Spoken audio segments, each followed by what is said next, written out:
Greetings, brethren, and welcome to Section 5 of our presentation series on the history of God's storehouse and how the truth has been preserved through the ages. The title of this portion is Remodeling the Shepherd's Rod Message. Additions and subtractions from inspiration in the period from 1955 up to the present day. This portion might be a little uncomfortable for some, but we do have to face the straight facts and sit up as men and women in Christ and recognize what the enemy's efforts to counterfeit and corrupt God's message. But more importantly, as we face this reality of what's happened, is to see the means by which God is working now to restore the truth in the rod message back to its original state, that we can go forward and lay siege on the church, our beloved brethren in Laodicea, and usher in that soon coming kingdom. So with this in mind, let us move in and look at the evidence here, the facts of the case.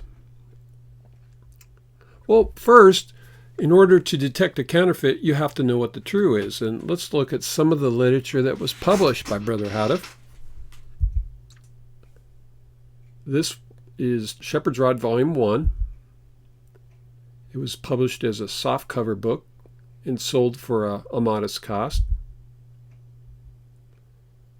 This is a picture of tract number 1. These are all original materials. This is tract number 2. And this literature is preserved and archived in locations around the Seventh-day Adventist world. James White Library and Andrews University being one place in particular. The White Estate as well has copies of this original literature. Remember, it went as the leaves of autumn, literally as millions throughout the Adventist world, so they do have collections of this in many places. Here's tract number 3, The Judgment and the Harvest. Tract number 4, tract number 5, tract number 6, tract number 7. Now remember, some of these tracts had different editions. First edition, second edition, and in some cases third edition. So sometimes the cover artwork changes depending on which edition and exactly the date it was published. Here's tract number 12, the first edition.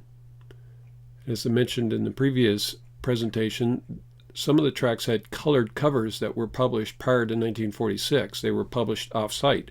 But after 46, Brother Houteff set up off-site duplicating within Mount Carmel Center, and they published their own literature, and it was from that point on black on white. And here's a beautiful cover of tract number 13, Christ's Greetings, and tract number 14. So those were the tract series, the numbered tract series. There were also what we call miscellaneous tracts. This was a revised edition of Shepherd's Rod Volume 1, and it was sometimes is called the Pocket Edition. This came out in 1945. The General Conference Special came out in 1950. The Entering Wedge. Answer Books 1 through 5. The Leviticus of the Davidian Seventh-day Adventist. Notice here we have a colored cover when it first came out, and then later editions after 1946 had black and white. Fundamental Beliefs and Directory, a Davidian Seventh-day Adventist. Once again, when it first came out, it had a card stock with a colored cover. Then later that changed. Same with Mount Carmel Training Center. So these are original specimens. And then White House Recruiter came out in 1951. Those are the miscellaneous tracts. The Timely Greetings were 2-volume series. And when they first came out, they looked like this. They had color covers. This is a 1946 original. And these went out, as you notice in the title there, weekly. Later, Brother Houteff revised the Timely Greetings Volume 1 and part of Volume 2, and they were reprinted. And so At that time, they were printing on site, and it was black and white. So you'll notice the cover here, it's black and white, and it identifies a copyright 1953 reprint, all rights reserved V.T. Houteff. So it's clearly identified as a reprint. And you can notice between the two that the typesetting changed as well. What we call the old symbolic codes, these are the codes that were published while Brother Houteff was alive. It's not referring to codes that were published after he died, the so-called new codes. So when they first came out, they were on letters, U.S. letter and legal size paper.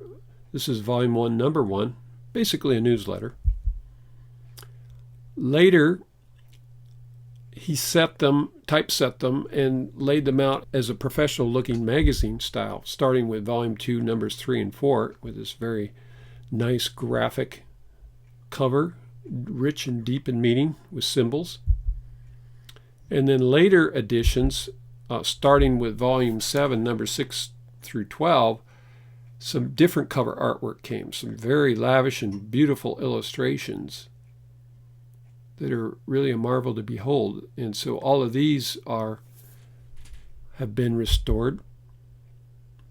So what Brother Houteff did was truly a marvel. And fortunately, all of that has been preserved and archived and is available. But what happened after Brother Houteff died was the enemy came in, and the literature began to be changed. And so Florence Houteff, unfortunately, set the trend here. She starts a trend ever so subtly with this publication, Timely Greetings. Now, at first glance, it looks just like an original cover artwork. But if you look more closely, this particular issue, volume 2, numbers 23 and 24, if you look at the copyright, it says 1956 reprint, all rights reserved, Mrs. V.T. Houteff. So no longer Brother Houteff. And if you look at the text inside and compare it carefully with a version that was published by Brother Houteff, it's different. She took it upon herself to change the rod, to revise it by her own authority, not by that of Brother Houteff. The last one Brother Houteff did on this particular one was the first edition. It's never revised. So we see here this dangerous trend where somebody is taking it in their hands to tell Brother Houteff how to teach his message. Well, this might seem like a subtle thing. The contents were essentially the same, but once the door opened, look where it ended up. So she first altered this. At the end of her rank apostasy, which we covered in the last presentation, after the false time predicting of the 42 months came to pass and was failed in April 22, 1959, and then her taking the message to the Protestant worlds and buying the radio station and so forth, she dramatically, completely re-altered the rod message and rewrote it in these tracts called the 11th Hour Call to go along with that radio message. And every time the word church appeared, rather than be to the Seventh-day Adventist Church, now it was to the Protestant world, a completely remodeling of the message. So we see that it ends here completely rewritten and resulted in total apostasy. And one reason God had to move the storehouse to get back to the original rod, because of this type of remodeling, steadying the ark, if you will, for the rod message. She's also responsible for the introduction of some most deadly errors, primarily through the Symbolic Code. Here's bundles of the Symbolic Codes as they are kept and archived in the James White Library. So these we call the post-mortem codes that were published by Florence Houteff after the death of Brother Houteff from 1955 to 1961. And therein are these claimed sermon addresses that Brother Houteff gave in Codes volume number 10, volume 10, number 7, up through volume 13, numbers 11 and 12. Now, when you go to these bundles, The church, as far as they're concerned, this is all the work of Brother Houteff. He gave his wife authorization, right, to do this. Well, of course, we know that isn't true. But here, in the first bundle on the upper left, is Volume 10, Number 1, published in 1954. That is an authentic code, as well as Volume 10, Number 2. But after that, everything else is unauthorized. And that is where the deadly errors, the heresies, came in. So everything after that in these other bundles, Volume 11, 12, 13, 14, is all counterfeit. Truth and error mixed. What's the remedy, or the counsel, should we say, from inspiration? We're told repetitively to teach only that which is published.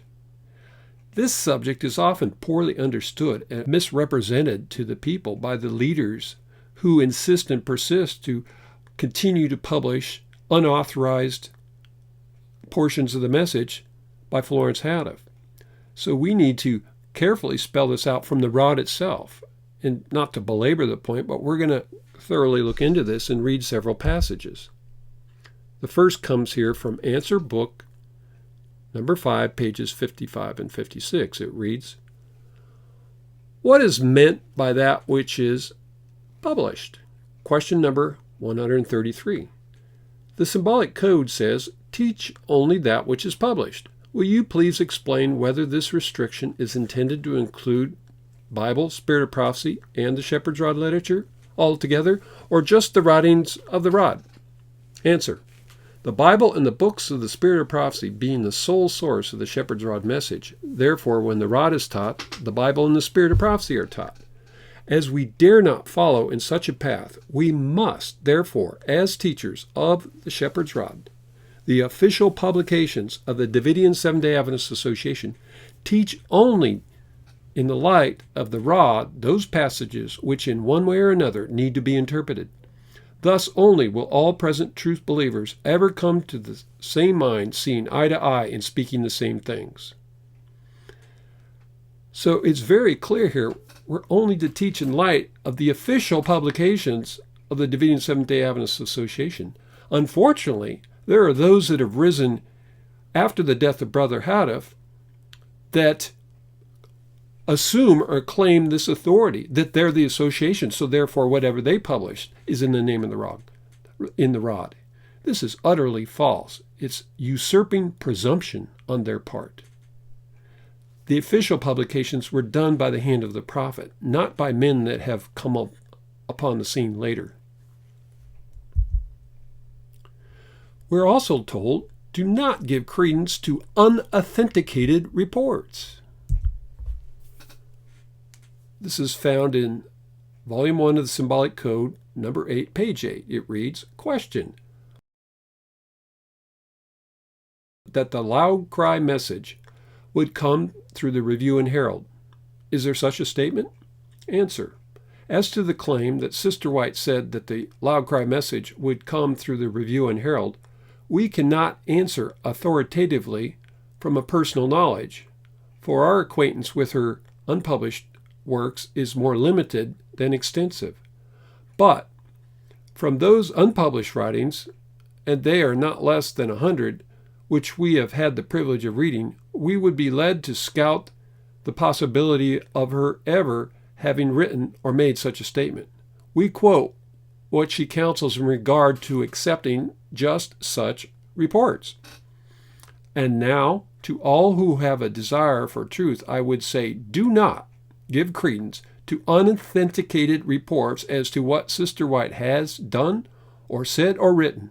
If you desire to know what the Lord has revealed through her, read her published works. Are there any points of interest concerning which she has not written? Do not eagerly catch up and report rumors as to what she has said. 5T 697.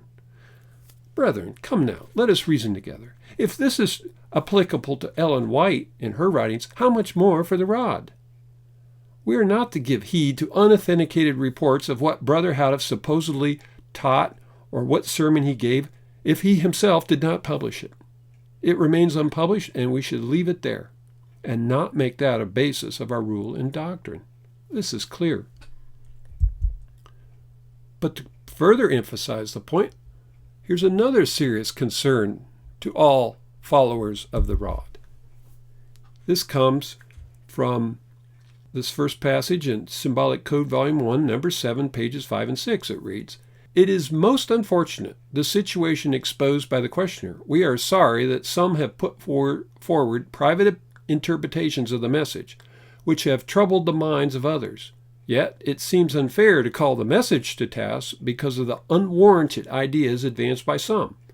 This is like making the third angel's message answer to the world for the doctrinal extravagances of the many time-setters that have been in our midst. We endorse no teaching or position not found in the publications of the rod or authorized by this office, as is plainly declared on the first page of the Symbolic Code for October, number 4. So the office was the office that was at Old Mount Carmel run by Brother Houteff, not any office that exists today, because they are a source of a multitude of errors and confusion and division, as evident to anybody that looks closely.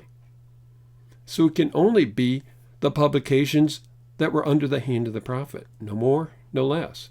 Look at this passage from Volume 4 of the Symbolic Codes, Numbers 1 to 5, page 3. It reads, "Therefore, let us say with the wise, I will look unto the Lord and will wait for the God of my salvation. My God will hear me and will strictly follow only the published message sent to me." Micah 7:7.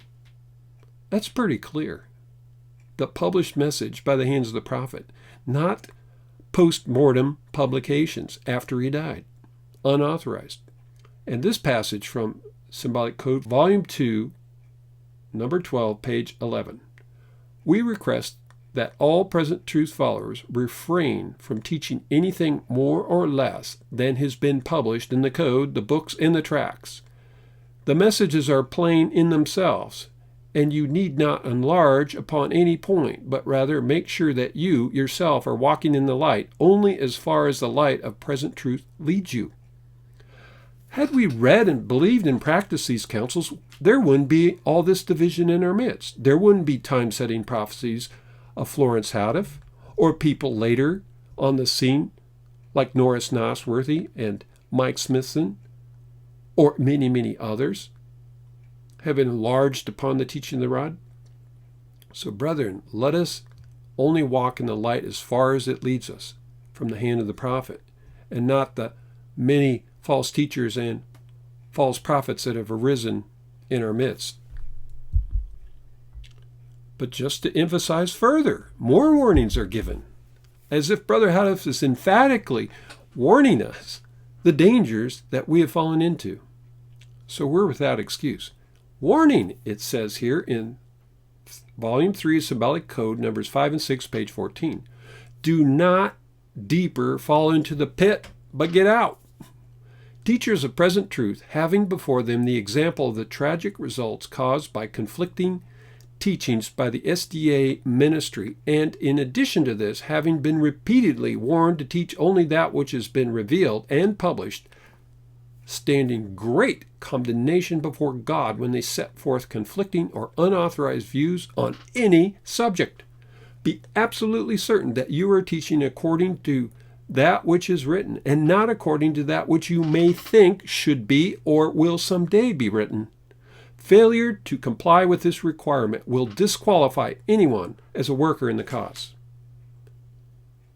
This is pretty solemn, pretty straightforward. I think if this was really applied today, hardly a one of us would be qualified as a worker in the cause. We would all be dismissed for failing to comply with this requirement. It's high time we all get right and follow what is published, and cease ye from man whose breath is in his nostrils. So by whose authority do we spurn these inspired counsels? Well, who wrote this in Volume 11, Symbolic Code, Number 2, page 3? And this was written December 1955. "From time to time, as the Lord directs, it will be the privilege of the Symbolic Code to publish certain sermons delivered by the late Brother V.T. Houteff through the years before the Timely Greetings series was started, These sermons will be judiciously selected on the basis of their current application to our present needs, from the most complete collection of existing notes on his addresses since 1929. These discourses should provide just as encouraging and helpful, and perhaps even more timely in view of the closing phase of the work for the church than they were when they were first delivered. So who wrote this? It wasn't Brother Houteff. He was dead. It was this person, his own wife, Florence. So it's by her authority to bring these supposed sermon addresses. And in doing so, if you read them and compare carefully, she was using them to bolster up false ideas on the 42 months and other ideas about the Assyrian Confederacy, which are not found in the rod. So a very dangerous thing to assume this is authoritative. It is not. It's the work of the enemy to divide and bring forth unauthorized publications. So this is a very strong precedent set before us, not to follow this example. But tragically, it has been repeated over and over. So what are a summary of the conflicts with these so-called New Codes sermons? Well, we'll look at the doctrine, what the rod says, the references from the rod, and compare with the Florence codes. People, they used to call them the New Codes. Now people are playing word games or semantic games and calling them the short codes or something else to avoid the plain identification. They're unauthorized codes by the work of this woman. And the references. So, first doctrine, Jacob's time of trouble. Lots of controversy. If you follow the rod, it's very straightforward. It's after Ezekiel 9. And the reference, 2TG, number 10, page 29. A chronological sequence of events as plain as day. It's after the time the four winds blow. It can't be avoided. Unless you choose to believe a lie. In the New Codes, the theory or the idea that it comes up before Ezekiel 9. There's this gap theory, as I call it. Its source is 11 Symbolic Code number 7, page 3. Choose you this day whom you will follow. This idea of Jonah typology. Well, the rod says Jonah is a type of Christ, and that's in Shepherd's Rod, Volume 1, pages 16, 17. However, the New Codes, the Florence codes, say Jonah is a type of a message. And that's found in 11 Symbolic Code, number 8, pages 10 and 11. Interesting conflict here. Question, which trumpet is sounding today? The rod says the sixth trumpet begins sounding before 1844. References, tract number 5, page 31 and 78. Read it for yourself. However, the Florence codes say the sixth trumpet is yet to sound. And this is published in 12 Symbolic Code, number 2, pages 4 and 8. How do we harmonize this? Or, for example, where did Jesus spend 3 days and 3 nights? The rod says, in the hand of sinners and the tomb. This is found in Shepherd's Rod, Volume 2, page 25, and 10 Tract, page 15. In contrast, the New Codes say, in the hands of the church, a good, safe place. Wow, that's interesting. This is found in 11 Symbolic Code, number 8, pages 5 to 7. And finally, this idea of Assyrian Confederacy. If you search those two words, that phrase, Assyrian Confederacy, it's not found in the rod. But in regard to the confederacy that will involve in Syria, the rod is plain. It says, it instructs us, sanctify the Lord of hosts, Isaiah 8:13. And this is found in 2TG 41, pages 18 through 20. And this is a deeper subject. What does it mean to sanctify the Lord of hosts? It means to turn from the arm of flesh. That's one of the implications. But the New Codes say God's people are going to go out and oppose this confederacy, become war protesters, I suppose. Strange stuff. This is 13 Symbolic Code numbers 3 and 4, page 8. So this is just a summary of the conflicts. The question is, how do we harmonize it? Who's telling the truth? Hear ye the rod, who hath appointed it. And cease ye from man whose breath is in his nostrils. Unfortunately, the new codes continue to be republished to this day. Here's versions that were published by the Salem Association from 1970 to 74. Here's versions that were published by Mount Dale from 1988 up to the present. And of course, this book, the compilation, the Symbolic Codes series, was published by the Salem Association from 1992 to 2010. It contains a mixture of truth and error. The old codes, but also the new are added into there. So it brings them out both. Let's look at examples of how the rod work has been altered by different groups. Now, this isn't always the most pleasant picture, but we have to face the facts and know what the truth is. The Bashan Hill Association was started by Bingham in 1963, has basically supplanted the entire rod tract series with this, what they call the Series A literature, and here's some samples. There's quite a collection, and what they call the Series B literature. And this is the stuff that they send throughout the church. We get oftentimes a lot of inquiries from the email because people get this literature and they go to the back and it says Universal Publishing Association. They Google it and we pop up, and the people come to us. Some of them say, take your name off our mailing list, and we don't even know these people. And so I politely ask, well, what kind of literature are you getting? And they will refer to this literature, and then I'll explain, well, we're not associated with that, and I forward them the contact address so they can take their concerns to that association. But what you see here is this strange stuff that's not in the original rod. It's all redone by the work of a man after the death of Brother Houteff. In addition, they publish numbered tracts beyond the rod. And here we have samples of tracts numbers 16 through 19. Some of these take portions out of, like Shepherd's Rod Volume 2, and like the teaching on Ezekiel River, or the temples, type and antitype, and they repackage it in a pocket-sized tract.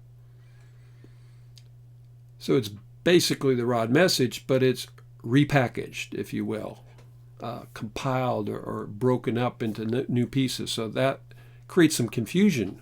What was the last tract Brother Houteff published? And of course it was number 15. These are unauthorized revisions, if you will. And here's some pictures of those. They're the same sizes. They look very much to be authentic, but of course they don't come from Old Mount Carmel Center. They come from Exeter, Missouri. And these are copies that are found in the Adventist archives and libraries. So to the Adventist world, they can't distinguish. They think this is all part of the rod. The Calimesa Association started up their own codes. This was the group that broke off from Yucaipa in 1983, led by Wanda Blum and Erwin Reichman. So they started with their codes, Volume 1, numbers 1 to 12, in 1983. And it looks very similar to the format of the code that Brother Houteff did, Volume 10, numbers 1 and 2. But inside, when you look at the teaching, we find something different. This so-called 7 round doctrine promoted to justify Calimesa as the 7th storehouse since 1930. Of course, this has been thoroughly refuted, and we have documentation to show that by Davidians at Yucaipa. And of course, this code continues on. This is in a colored one, is from December 1906. So Wanda Blum O'Barry has served as the primary editor of this code since its inception, much reproducing the same thing that pretty much Florence Houteff did. Hijacked the code and used it for their own propaganda, to justify their own place and to teach their own doctrines, contrary to the rod. Calimesa is also guilty of plagiarizing the rod. These tracts, a series of 8 tracts, I call them pseudo-rod tracts, were compiled by J. Walters, and they appeared in large number throughout the Philippines in particular. And I was curious. I saw them over there, and I said, who's this J. Walters? Well, some research confirmed who that was. But if you open them up, you see basically the teachings of the rod, but completely redone and rewritten, and the artwork of the charts radically different. Here's an example of Zechariah 6 chart. Quite different colors, and we'll look at the comparison side by side.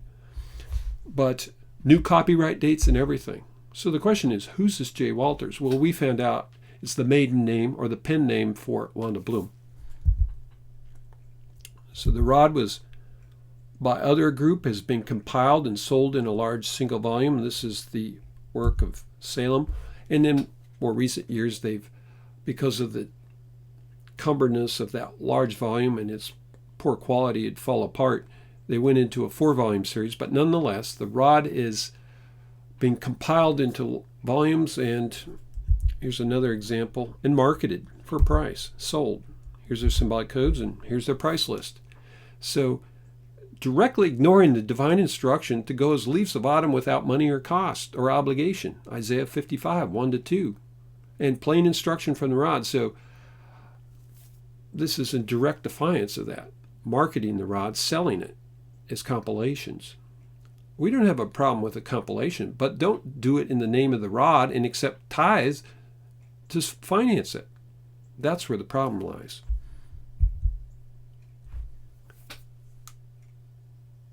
The rod tract studies have been plagiarized, and Yucaipa got involved in this. Here's some tracts. There are several of them done on topics in the rod. For example, only 144,000 translated, talking about the first fruits, second fruits, in Hosea 1 and 2. But do these look like original rod tracts? The answer is no. Approximately 18-part tract series appears starting in 1975. And when you look at these things, no credits given to the original author. It was purposely done to hide the name of the prophet. I guess they were ashamed of the name V.T. Houteff. We have that problem today in our midst. People that want to plagiarize the writings of Brother Houteff. And this was the brainchild of Wanda Blum. Once again, J. Walters as compiler. It created a division in the Yucaipa group at that time. And there were people that opposed this, using God's tithe money and resources to print a plagiarized version of the message. What are we ashamed of? Are we ashamed of the gospel? Well, at any rate, this was one of the reasons there was a split in Yucaipa, because Wanda wanted to do her own thing, and she broke off and continued on to this day. Mountaindale got lured into this idea. I don't believe it's always malicious by any means or intentional. It's just oftentimes out of ignorance. We ourselves were attracted to this. But the Lord, in his infinite wisdom and mercy, will correct us if we're willing to hear his voice and heed his counsel. So here's some literature, tracts that were much like Wanda's that Mountaindale published. There were about approximately 20,000 copies of The Unexpected Reaping and God's Answer to the New World Order, distributed in the 1995 GC session in Utrecht, Holland. Apparently, tithe monies were used to pay for the printing costs. It created a controversy. People in Mountaindale said, wait a minute, how did this get done? And I guess the answer never really came out. Somebody was trying to hide something, but how this got financed, but it did happen.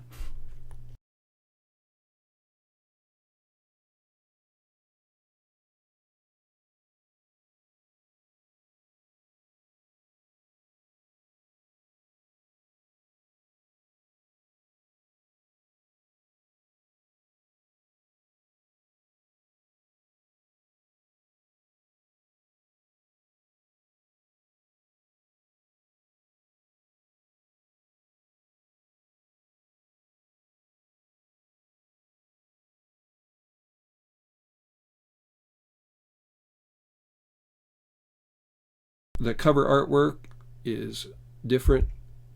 The typesetting, typography changes from the original, and the whole feel and the look is different.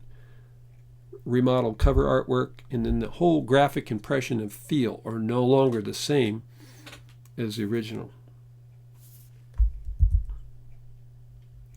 Let's look at Waco. Now, they broke from Mountaindale in 1991, claiming to be the true, but let's look at how they have counterfeited the rod.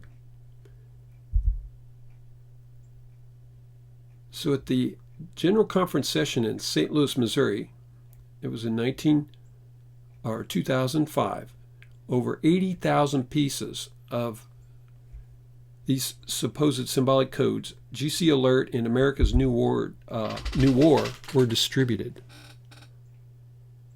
I was there at that session, and nobody gave out original rod. I looked up to heaven and I said, Lord, where is your voice? All that was given was counterfeit, man's remodeling, 80,000 pieces of a man-made compilation. And if you look at this, it's an abomination. It's miserable, low quality, the work of a foot. It's terrible. So the rod has been counterfeited. And the question is, I'm not a member of Waco, but if I was, I would ask, how did this get paid for? Did your tithe money go to pay for a man-remodeled counterfeit? Serious things to ask. We will be accountable to God if we finance this rebellion against the plain instructions that we have in the rod, to teach only that which is published. So here's a picture of them distributing these box after box out on the street. Well, Mount Dale split in 2005, as we noted, and one of the groups that organized after that split was reformed in Tennessee, and they also fell into the trap. They tried to republish the literature, ended up with these large oversized literatures, that 5.5 by 8.5, just conveniently taking a letter-sized paper, folded in half, no longer fit in the pocket. As well, the typesetting, typography completely changed from the original, cover art completely changed. And I have to admit, this is oftentimes when we're in a rush, this is the easy thing to do. We ourselves tried to do this in the Philippines, and the Lord reproved us. We dropped it. It was just not the way to go. So people can do things in ignorance, but if they're open, God will correct them. So hopefully this isn't continuing on, but this whole approach is, like I say, deviant from the original pattern, no longer the same. So hopefully those that are listening will come up to the standard and publish the original rod exactly the way Brother Houteff did. That's the way we need to do it, regardless of where we come from. Let's rise up and get back to the original. Let's look at the story behind the Shepherd's Rod teaching charts. The original charts that Brother Houteff published in 1945, they're a spectacle, they're a marvel in their attention to detail and graphic content and colorizing. Here's just two samples. Zechariah 6 chart, Hosea 1 and 2 chart. Marvelous detail, especially looking at the full size and the amount of information there. Well, what's happened over the years with the charts? Well, they have been as well altered. Here's some side by side. Let's look at this. When you study the true, you'll detect a counterfeit a mile away. Same with, as it is with money, same with the charts. So here's a Calimesa Red Bluff rendition that was redone and copyrighted under Wanda Blum versus the original. Just look for yourself. Here's another example. Hosea 1 and 2 versus the original. It's rather dramatic and obvious that one's original and one is not. Waco has fallen into this trap.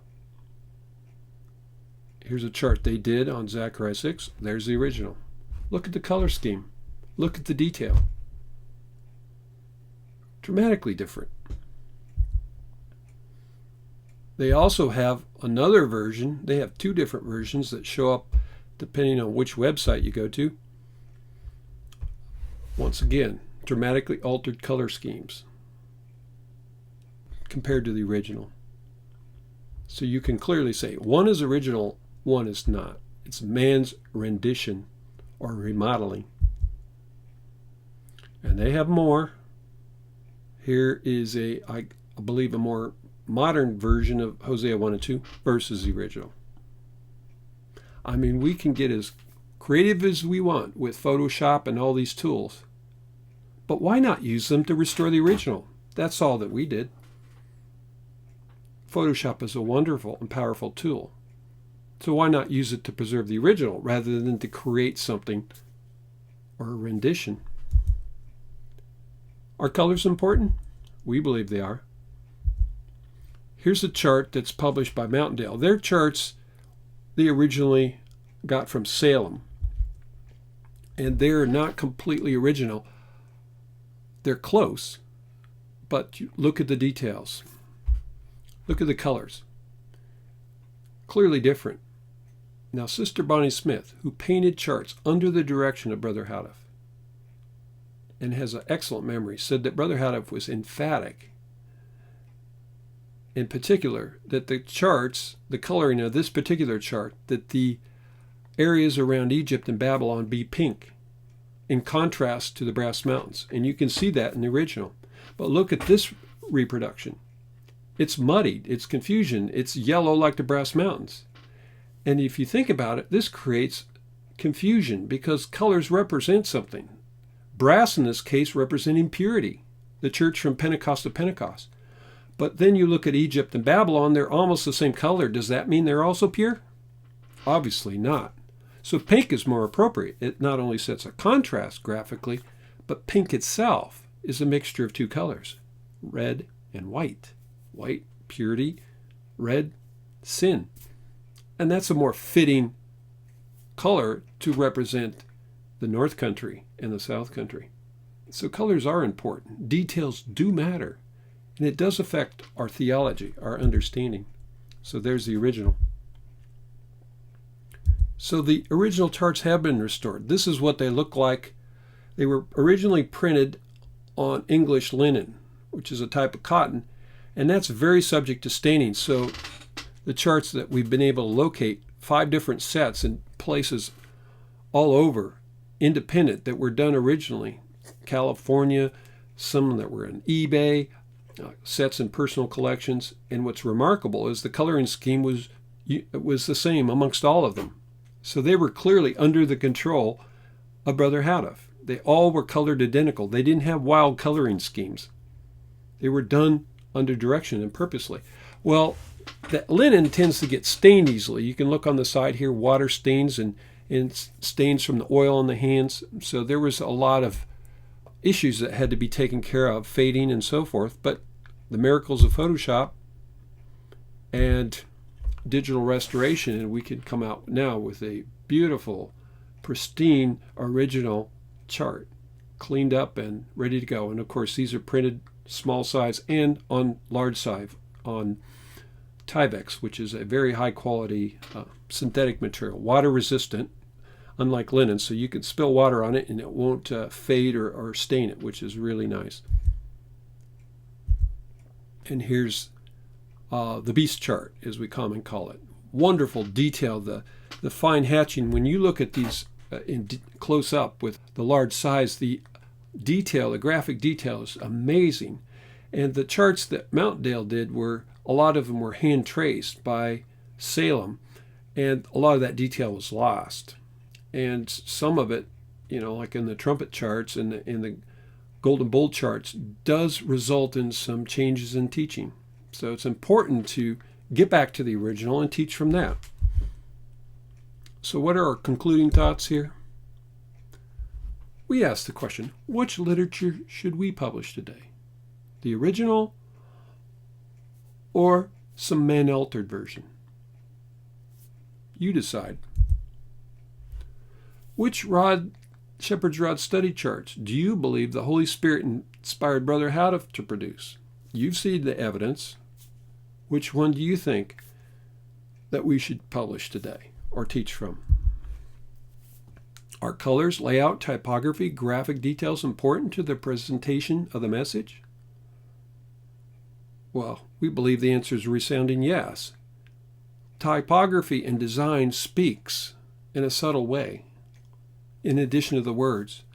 So we believe all these things were under divine guidance, and Brother Houteff had around him highly trained individuals, printmen and assistants, to make the message very attractive and professional. So why not reproduce that? We have the technology today.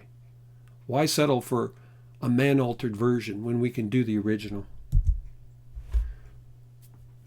So we thank you once again for your time.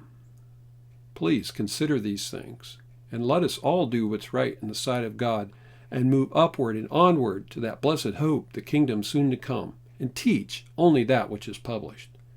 Thank you once again. God bless your search for truth as for hidden treasure.